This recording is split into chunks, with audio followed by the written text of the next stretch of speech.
কি অবস্থা সবার? Good morning. ছুটির দিনে চা আর সাথে যদি বই থাকে তাহলে ছুটির সকালটা আসলে অন্যরকম একটা উম আ মজার ব্যাপার হয়ে যায়। তো আজকে স্যাটারডেতে যেটা হয় শনিবার সকালবেলা একটু অলসতা ভর করে। যেহেতু আজকে ছুটির দিন, আ ঘুম থেকে উঠতে হয়তো একটু দেরি হয়। তো চায়ের ফাঁকে একটা বইয়ের কথা আজকে বলব, সেটা হচ্ছে মরক্কোর মারাকাজ ও জাবালে আটলাস।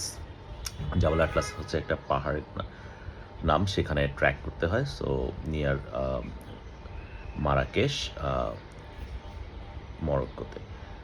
আম বইটি লিখেছেন মইনুস সুলতান। আসলে যারা ভ্রমণ কাহিনী পছন্দ করেন তারা আসলে এই ডেসক্রিপশন গুলা বা কোনো লেখক যখন নিজেই ভ্রমণ করেন এবং সেখানকার কালচার, পরিবেশ পরিস্থিতি এবং নিত্য নতুন মানুষের সাথে যে তার আম দেখা সাক্ষাৎ এবং যে অভিজ্ঞতাগুলো শেয়ার করেন সেগুলো কিন্তু এক কথায় অ্যামেজিং।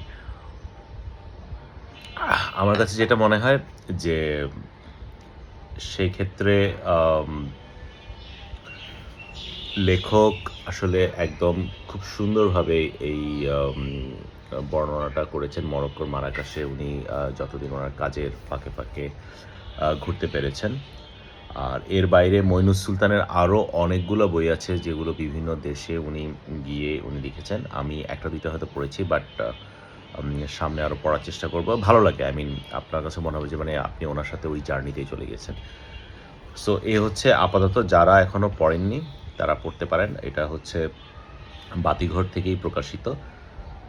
মরক্কোর মারাকাশ ও জাবালে আটলাসে, পরবর্তীতে মারাকাশ ঘুরে উনি জাবালে আটলাসে কীভাবে ক্যাম্পিং করতে গিয়েছেন এবং সেখানকার আ যে সহযাত্রী এবং অভিযাত্রীদের যে ব্যক্তিগত আম বর্ণনা এবং তাদের জীবনের কিছু অবিচ্ছেদ্য গল্প খুব সুন্দরভাবে কিন্তু এখানে প্রস্ফুটিত হয়েছে। So it's a good time pass. আশা করি যারাই পড়বেন ভালো লাগবে। আমার তো ভ্রমণ কাহিনী এমনিই ভালো লাগে। সো এটা বলার অপেক্ষা রাখে না। নেক্সট টাইম হাজির হব আরও কোনো একটা বইয়ে। ভিডিওটা একটু লম্বা হয়ে গেল, but hopefully it will work. Bye bye for now.